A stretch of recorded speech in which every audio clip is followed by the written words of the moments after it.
Hello viewers and welcome to my blog for the Japanese Grand Prix 2013. Off to Suzuka, one of my favourite racetracks. It's one of those tracks that has a wonderful flowing nature to it. That first sector, always challenging, and of course you have the 130R corner. The 130R isn't quite perhaps the challenge it was many years ago. It's flat now and it wasn't years ago, but certainly it's still a wonderful experience for the drivers. And it's a course that's yielded some controversy and drama over the years as well, especially in mixed conditions.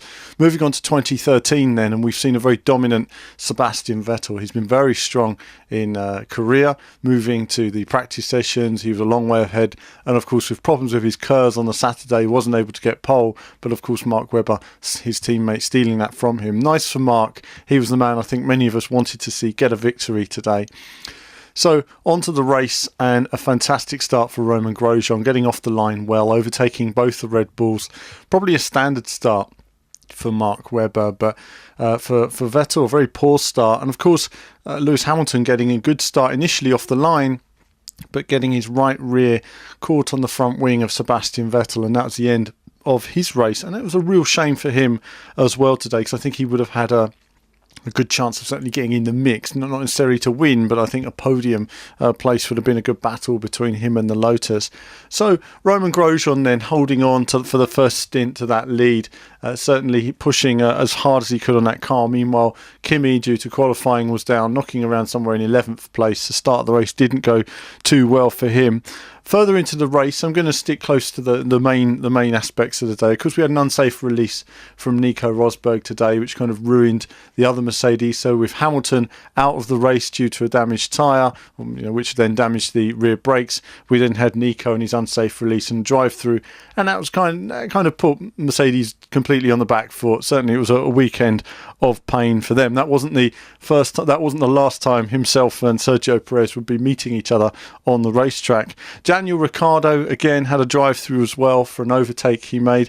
I thought it was a bit unlucky. He overtook a car, went wide. I think it was a Force India, went wide on 130R, came back on the track and then got a drive-through. Thought that was a bit harsh under the circumstances. He was already passed. He had clearly made a mistake. I don't think he necessarily gained an advantage through going off, but surely giving the place back would have been an opportunity. It's something that's been mentioned before. They can just give the place back. A drive-through did seem unnecessarily harsh. Of course, up until that point, Ricciardo had been doing a great job on one stop halfway through the race, bunching up the field behind him, but keeping them from getting past with enough speed down the straight. Certainly there's a lot of grunt in that Ferrari engine.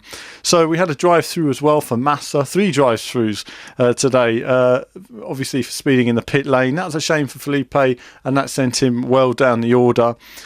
We had problems in the pit stops on McLaren, right rear on both McLarens having trouble in the pits, and again that didn't help them certainly in terms of performance. Jenson Button struggling a lot with a car that was moving around a lot, vibration from the tyres, and apparently that may have been somewhat due to some setup alterations he made before the race, or it could have just been a dodgy set of tyres. Either way, second set was better, third set very good indeed, and Jenson then made some progress from there. Good to see McLaren still developing the car piece by piece, though obviously it's tough in that midfield. Another good race for Nico Hülkenberg.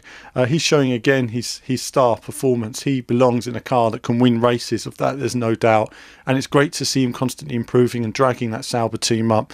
One can't underestimate how hard it is to drive a car like that on the limit and mix it with the guys that he has been, and for much of the race he kept the Ferraris behind him.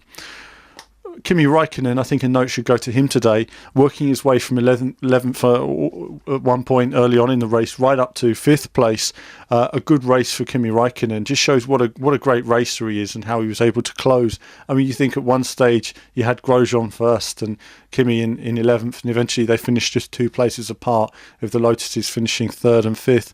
And of course there was some action on the final lap as well. We had, besides obviously the Perez and Nico comings together with the burst tyre for Perez, that was Sergio's fault, it's fair to say. He moved across onto the racing line, giving the other driver no chance. We had the final lap action from Button getting past Felipe Massa on the line, very close, one of the closest finishes we've seen in Formula 1 for a long time. We had Pastor Maldonado elbowing his teammate off on the final chicane for no points, just for a bit of gloating. I don't think Valtteri Bottas saw the funny side of that one. And overall, again, obviously, with the tyre strategy working out as it did, Vettel ended up winning the race, one step closer to the championship. Webber in second, probably as well as he could have done on the day with the strategy he was given. And Grosjean, perhaps initially disappointed, certainly maxed out the abilities of the Lotus in third. I think it's fair to say that the Red Bulls were sandbagging a bit, just protecting their tyres, and then really went for it at the end. They were considerably quicker than anyone else. Alonso putting in a solid performance as well, coming in fourth place there. So overall, the race was an average Suzuka. It was nothing spectacular today. It just underlines, I think, the dominance of the Red Bull. No doubt the championship will probably be completed in 2 races' time. Oh, I say completed. Will be won by Vettel in 2 races' time once they go to the Circuit of the Americas. I think it's still a bit too borderline for Vettel to win it at India, but we'll wait and see. He's probably going to win that track as well. That Red Bull is just so dominant. And of course, away from the racing action, we've had the talk with Ross Brawn saying where he could potentially be going in the future. He's looking to, he wants to be in charge of a team. He needs to be the point man who's in charge to run the team. Is he in charge at Mercedes, or is Toto, or is someone else? Clearly, they're having to discuss where that team is going, and it's something that's not new. We've been talking about this for about a year now, but there is rumours and rumblings that having previously had a relationship with Honda back in 2008, that he might want to renew that relationship with Honda when they start with McLaren in 2015. So there is that sort of connection there, as well as having worked with Jenson Button, had success there in the past. So Ross Brawn to McLaren, possible, absolutely possible. We'll wait and see on that one. He'd have to be working with Martin Whitmarsh, but I'm sure they could work very well together.